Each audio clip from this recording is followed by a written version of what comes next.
오늘 아침에는 27주일 72문, 73문을 좀 살펴보자 하는데요. 27주일은 앞에 26주일에 얘기했던 세례와 관련된 것을 한 걸음 더 들어가서 이제 살펴보는 건데, 한번 72문을 함께 읽어봅니다. 세례의 물로 씻음이 곧 죄 씻음 자체입니까? 답: 아닙니다. 오직 예수 그리스도의 피와 성신만이 우리를 모든 죄에서 깨끗하게 합니다. 73문. 그러면 왜 성신께서는 세례를 중생의 씻음과 죄를 씻음이라 하셨습니까? 답: 하나님께서 그렇게 말씀하신 데에는 중요한 이유가 있습니다. 하나님께서는 몸에 더러운 것이 물로 씻겨지듯이 우리의 죄가 그리스도의 피와 성신으로 없어짐을 우리에게 가르치려 하셨습니다. 더 나아가서 우리의 죄가 영적으로 씻겨지는 것이 우리의 몸이 물로 씻겨지는 것처럼 매우 실제적임을 이러한 신적 약속과 표로서 우리에게 확신시키려 하셨습니다. 27주일은 앞에서 얘기했다시피 이제 지난주 26주일에 배운 세례에 대한 교훈을 좀 더 보충하는데요. 그러면서 이제 세 가지 오류를 지적을 합니다. 그 세 가지 오류라는 것은, 첫째는 세례 자체가 죄 씻음을 준다고 생각하는 이제 로마 교회의 오해인데, 이것이 이제 72문의 질문에 담겨 있는 내용이죠. 그리고 두 번째는 이에 대한 반발로 세례라고 하는 것은 하나의 상징의 의미를 넘어서지 않는다, 상징에 지나지 않는다는 이 쯔빙글리파의 오해입니다. 이게 이제 73문에서 얘기하는 거고, 그 다음에 이제 오늘 우리가 읽지는 않았지만은 74문의 이 내용은 유아 세례를 부정하는 제세례파, 또는 지금 이제 그 유아 세례를 반대하는 사람들이 많이 있죠. 그 침례교회도 그렇고 오순절교회도 그렇고 감리교회도 그렇고 성결교회 다 유아 세례를 부정하는 사람들인데, 이 부정하는 이에 대한 오류를 74문에서 얘기를 합니다. 자, 여기서 중요한 것은 무엇을 어떻게 보느냐가 중요할 텐데요. 로마 교회와 쯔빙글리는 세례 자체의 의미를 부여하기도 하고 또는 부정하기도 합니다. 반면에 제세례파는 세례를 받은 사람을 보고 유아 세례의 타당성에 대해 반론을 제기를 하는 겁니다. 이런 상황에서 우리가 배우는 하이델베르크 요리문답은 성례가 복음 약속의 눈에 보이는 표와 인이다, 이 말로 가르치는데요. 그래서 우리가 지금 언약을 하시고 이루어 가시는 주님을 보고 나오도록 이끄는 거지, 그 고백을 하는 우리 사람을 자신을 보고선 그것을 얘기하지 않는다 하는 점입니다.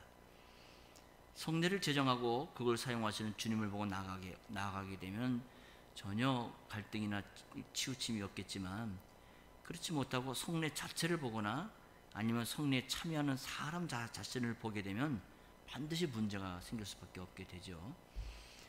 자, 여기서 이제 세례의 의미를 다시 한번 생각해 보는데요. 세례의 의미를 생각할 때 세례라는 것을 지나치게 높이 평가하는 반면이 있는 반면에, 그의 반발로 세례라는 것을 별 의미가 없는 그냥 상징적인 것으로만 낮게 이해하는 경향이 있습니다. 이게 두 극단적인 건데, 여기에 대해서 우리 요리문답은 적절하게 지혜로운 답을 우리에게 알려줍니다. 이 72문은 이제 그 로마 교회에서의 그 사고를 얘기하는 건데, 로마 교회에서는 세례의 물이 구원을 상징하고 인친다고 말하는 게 아니라 이 세례의 물이 구원을 포함한다, 이렇게 가르칩니다. 이러니까 이제 더 문제가 되는 거죠. 그러니까 그 교회 신부가 이제 축성을 한다는 것은 어떤 이 일반 물에다가 신부가 이제 어떤 이 충문을 하게 되면 그게 축성이 된 건데, 그 축성을 한 성수는 그 자체로 치유하는 능력이 있다라고 생각을 합니다. 이제 세례의 미신화가 이제 여기서 시작되는 건데요. 만약 세례의 물로 씻는 것이 죄 씻음 자체라고 이야기한다면 세례받을 때 죄 씻음을 받는다는 의미가 되고 맙니다. 이런 주장을 우리는 세례에 의한 중생 이런 말로 부르는데, 그렇게 되면 세례를 받은 사람은 구원을 자동으로 받게 되고 세례를 받지 못한 사람은 구원받지 못한다는 말로 결론이 나게 되죠.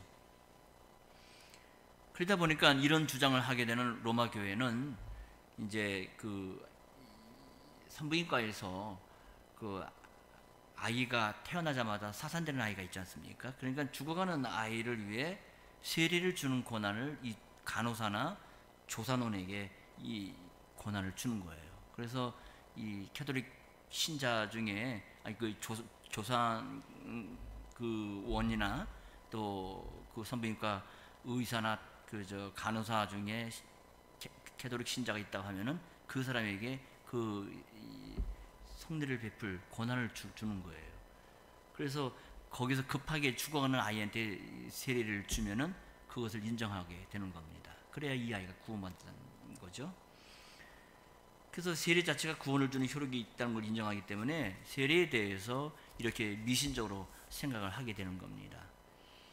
근데 이런 미신적인 생각이 이 마음에 있으면 사실 이 참된 구원의 신앙인 것은 자리 잡을 수가 없게 돼요. 세례는 분명 복음 약속의 눈에 보이는 거룩한 표와 인이지 구원 자체가 아닙니다. 여기서 우리가 좀 분명히 해야 되겠는데요. 세례는 그리스도의 구원을 나타내는 거지 구원 자체가 아닙니다. 그러니까 세례 받았다고 해서 자동적으로 구원받는 게 아니다 하는 얘기겠죠. 우리를 모든 죄에서 깨끗하게 하시는 것은 예수님의 피고 성신께서 씻어주시는 것이 곧 거룩함과 의로움이 되는 겁니다.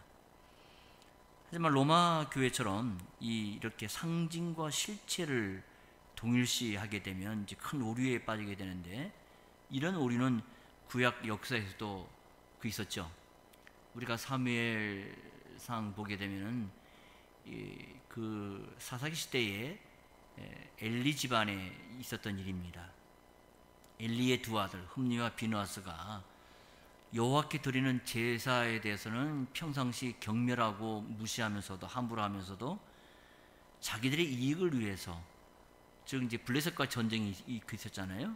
그 전쟁에서 이제 자꾸 이스라엘이 블레셋에 의해서 지고 있으니까 이 전쟁터에다가 뭘 끌고 들어오죠? 여호와의 궤를, 법궤를 끌고 들어옵니다. 이 여호와의 법궤를 갖고 들어오면은 전쟁에서 이길 줄로 알게 된 거죠.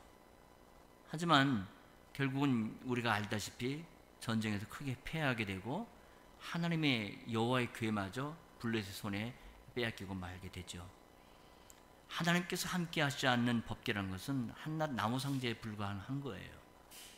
법궤의 주인 되신 여호와께서 블레셋 다곤 신당에서 그분의 어미와 통치하심을 이방 나라 가운데서 스스로 나타내셨습니다.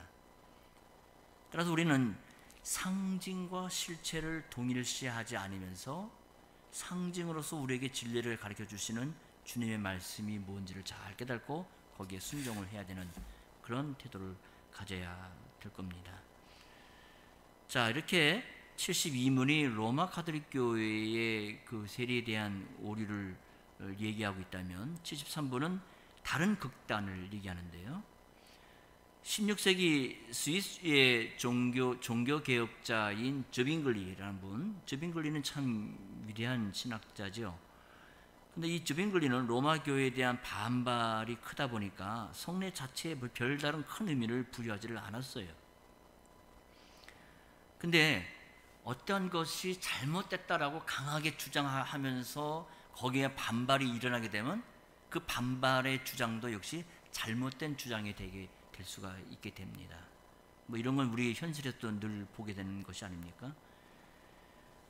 그러니까 우리는 어떤 주위에 잘못된 것이 있게 되면 그걸 내 감정에 의해서 이거 잘못됐다고 우선 그걸 반발로 뒤집는 것이 그런 행동을 할 게 아니라 항상 성경의 가르침이 뭔가 그 정로가 뭔지를 잘 보고 그걸 택해 가는 지혜가 있어야 될 것입니다. 71문에서도 이 세례가 죄를 씻는다는 사실의 근거가 어디 있는지를 묻고 그 답을 성경에서 찾아서 제시해 주고 있는데, 이런 태도는 우리가 늘 견지해야 될 태도가 된다고 봅니다.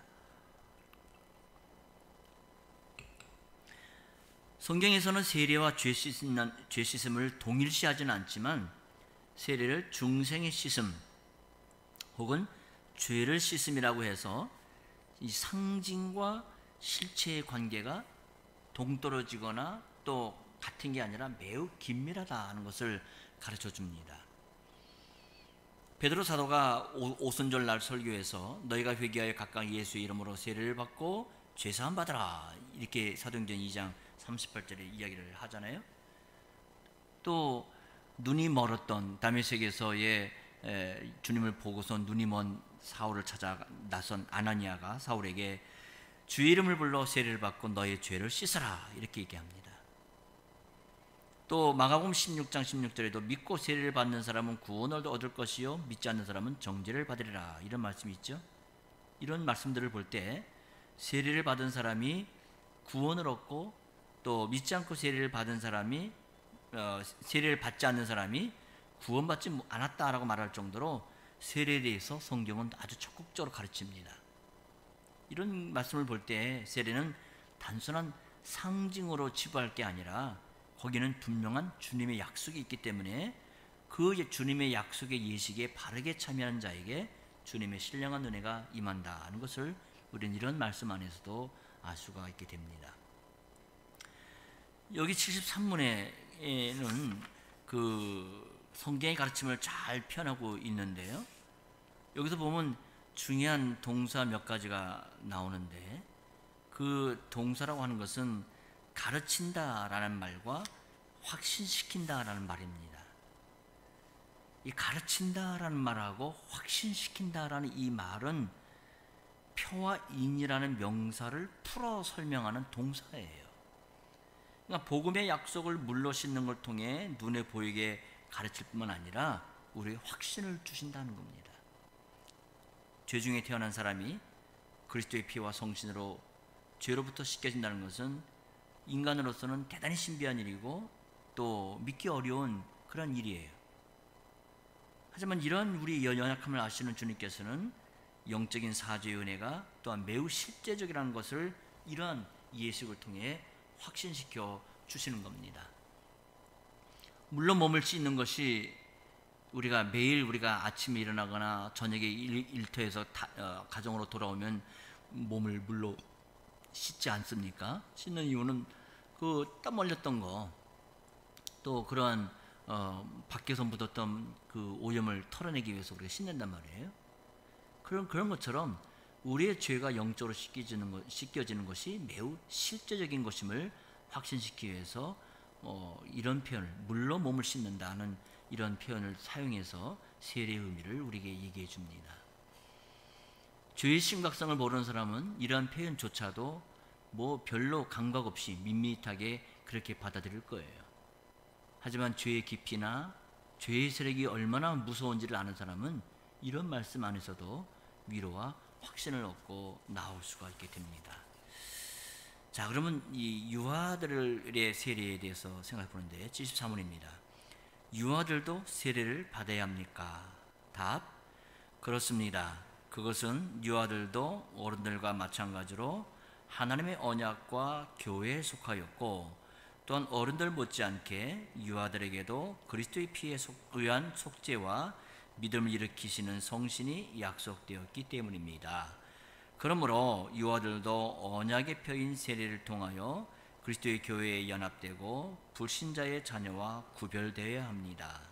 이런 일이 구약에서는 할례를 통하여 이루어졌으나 신약에서는 그 대신 세례가 제정되었습니다. 여기 유아들도 세례를 받아야 되느냐라고 하는 이 질문은 신앙을 고백하는 어른들이 세례를 받는 걸 전제로 하고 있는 말이죠. 이 어른들, 성인은 삼위 하나님께 대한 신앙을 고백하고 누구든 세례를 받게 되죠. 이 점에서는 제세례파나 개혁자 사이에 아무 이견이 없습니다. 하지만 아직 신앙을 고백하지 않은 유아들의 생각에서는 갈라지게 돼요. 우리가 보게 되면 이제 그 침례교 안에도 개혁 침례교회가 있고 그런데요. 이런 분들하고 얘기하면 신학면에서는 우리가 같은 형제라는 것을 많이 알 수 있는데 이 결정적인 건 유아세례 부분에서 갈라지는 거예요. 그 근본적인 차이는 언약에 대한 이해의 차이에서 나오게 되는 겁니다. 그 아까 얘기했지만 이 로마 교회에서는 세례 자체가 구원을 준다고 그랬죠. 로마 교회에서는 성례 자체가 효력을 베푼다라고 생각을 했어요. 그러다 보니까 아이가 태어나다가 세례를 받지 못하고 죽으면 이 아이는 구원받지 못한다고 생각을 한 거예요. 그래서 이제 병원의 산파나 그 간호원들도 세례를 줄 수 있도록 그렇게 권한을 행사하기도 하는데요. 그러니까 일종의 성례 자동주의라고 말하는데, 이렇게 되면 성례를 베푸셔서 은혜를 주시는 하나님에게 초점을 맞추는 게 아니라 성례 자체의 주의를 기르기 때문에 결국 미신으로 빠지게 된다는 겁니다. 그리고 세례를 우리의 믿음의 표와 인인으로 고백하는 제세례파의 주장입니다.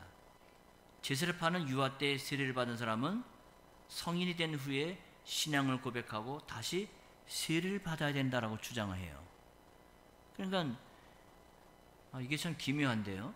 그러니까 유아 때 세례를 받은 사람들은 그건 별 의미가 없고 성인 때에 다시 공적 신앙 고백을 하고 교회 앞에 세례를 받아야 된다라고 얘기를 하는 겁니다.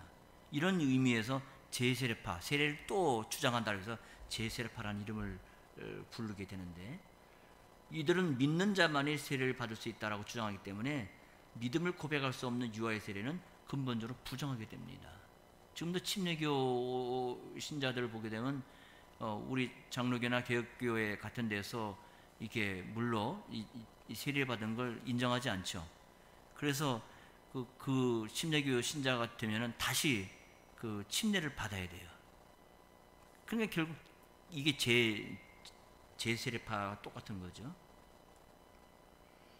그러니까 이런 행동이 있다 보니까 믿음을 고백할 수 없는 유아 세례를 근본적으로 부정하고 마는 겁니다. 그러니까 유아 세례를 부정하는 이 근본에는 세례의 근거를 무엇으로 보느냐의 문제가 놓여 있는 겁니다. 제세례파는 세례의 근거를 자기들의 믿음에 두기 때문에 하나님의 언약에 의지하여 세례를 주는 것과는 근본적 차이가 있게 되는 거예요. 어른의 세례도 있어도 세례는 그 사람의 믿음에 대한 표와 인이 되는 게 아니라 죄인에 대한 하나님의 사랑과 은혜에 대한 표가 되는 겁니다.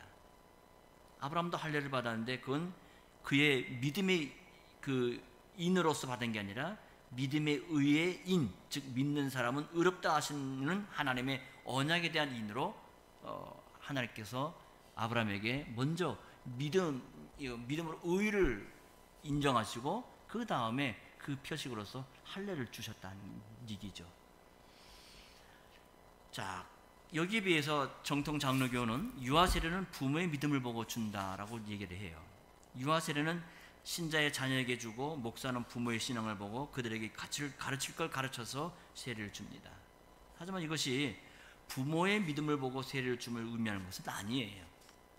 어른의 경우에도 그들의 신앙을 묻고 세례를 주지만 세례의 근거는 그들의 신앙이 아니라 은혜를 주시는 하나님의 은혜를 보고 우리가 주듯이 유아 세례도 마찬가지예요. 만약에 부모의 믿음을 세례의 근거로 삼게 된다면 이건 그 내용에 있어서도 제세례파가 주장하는 것과 다르지가 않다는 겁니다. 세례의 근거는 부모의 믿음이 아니라 오직 하나님의 약속이에요. 하나님께서 아브라함에게 내가 내 언약을 나와 너와 네 대대 후손 사이에 세워 영원한 언약을 삼고 너와 네 후손의 하나님이 되리라. 창세기 17장 7절에 이렇게 말씀하셨잖아요. 이 약속을 붙잡고 오순절날 베드로 사도는 이 약속은 아까 얘기했던 앞에 창세기 17장 7절의 약속이죠. 이 약속은 너희와 너희 자녀와 모든 먼데 사람 곧 주 우리 하나님이 얼마든지 부르시는 자들에게 하신 것이다 라고 약속하셨어요. 바로 이 약속의 근거에 우리가 세례를 주는 겁니다. 자, 그런데 개혁교회 안에도 좀 다른 얘기를 하는 분들이 계세요. 그건 다른 얘기라는 건 뭐냐면 중생을 받았을 걸 추정을 해서 세례를 준다라고 얘기하는 거예요. 이런 분들이 이제 주로 이제 화란의 아브라함 카이퍼의 그 후예들이 이런 얘기들을 많이 하는데요. 아브라함 카이퍼라는 분은 네덜란드 개혁 신학자이고 또 총리까지 하셨던 아주 유명한 유력한 정치가였죠.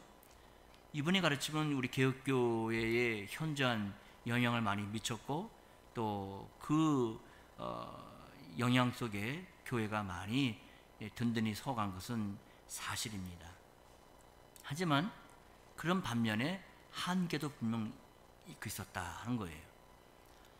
그분은 하나님의 예정과 언약을 동일시하면서 자기 신학을 전개를 해 나갔는데, 가령 예정론적인 신앙을 구성했던 그는 선택함을 받은 사람은 영원전에 칭의를 받았다라고 이야기를 한 거예요.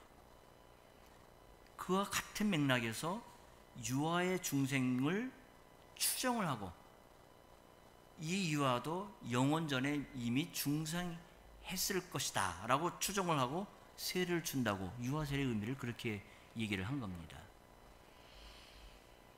알미니우스주의에 대하여 하나님의 예정을 강조하고 제세례파적인 은둔주의적 경향에 대해서 신자의 적극적인 참여를 이끌어낸 점에서는 참 이분이 기여한 바가 크지만, 그러나 세례의 근거로 우리 안에 있는 어떤 것, 다시 말해 우리의 중생을 추정하면서 세례를 준다고 하는 것은 카이퍼 박사가 비판한 제세례파적인 오류에서 크게 벗어나지 못하는 그런 아이러니한 일을 저지르고 말게 된 겁니다. 다시 강조하지만 성례는 우리 안에 있는 중생에 대한 표와 인이 아니라 복음 약속의 눈에 보이는 거룩한 표와 인으로 우리에게 복음의 사실을 눈에 보이게 가르쳐주는 거예요. 따라서 세례는 우리의 구원이 우리 안에 있는 어떤 것에 의해서가 아니라 오직 하나님의 은혜로 얻는 것이다 하는 거, 이 사실을 가르쳐주는 겁니다. 그래서 성례가 은혜 언약을 눈에 보이게 선포하는 것이고, 그래서 우리는 믿음으로 나아가서 이를 받게 되는 거예요. 그러게 우리 안에 있는 믿음의 근거가 아니라 복음 약속의 제시라는 측면에서 유아세례의 정당성을 이야기하는 것이고, 또 이 어린아이가 이 문제에 대해서 이 세례를 받는 것은 이제 74문에 가서 우리의 믿음이 아니라 하나님의 언약과 교회 그리고 성신의 약속이라는 관점에서 대답을 제시해주고 있는 겁니다. 자, 이 부분은 우리가 74문 다시 한번 다음 주일에 좀 더 확인을 하고 내용을 좀 한 걸음 더 들어가 보도록 하겠습니다. 기도하죠. 걸어가신 주님, 사람이 미약하다 보니까 진리의 빛을 받고 있음에도 불구하고 또 우리는 그 진리의 빛 속에 계신 하나님의 은혜의 언약과 또 그 언약 자체에 대해 되시는 그리스도를 온전히 보지 못한 채 그 은혜의 빛을 받고 있는 사람을 보게 되면서 또다시 우리의 연약함에 넘어지게 됩니다. 이런 사실은 교회 역사 안에서 성례와 관련해 그러한 현실이 드러나는 것을 지금까지도 우리는 경험할 수가 있게 됩니다. 주님, 사람이 무엇이겠습니까? 사람은 아무것도 아니고 사람 안에 있는 것이 과연 은혜를 일으킬 수 있는 것이 될 수가 없음을 우리는 말씀에서 깨닫게 됩니다.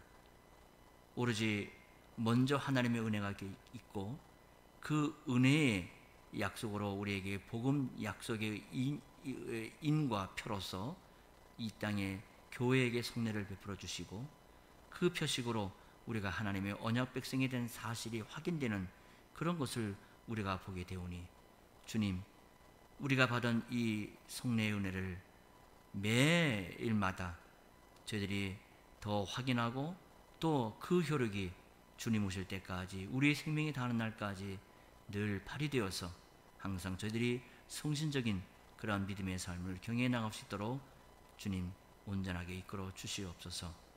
몸이 불편해서 오늘 참석지 못한 가정이 있습니다.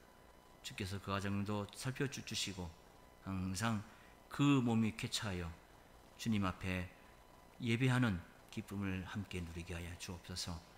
예수 이름으로 기도합니다. 아멘.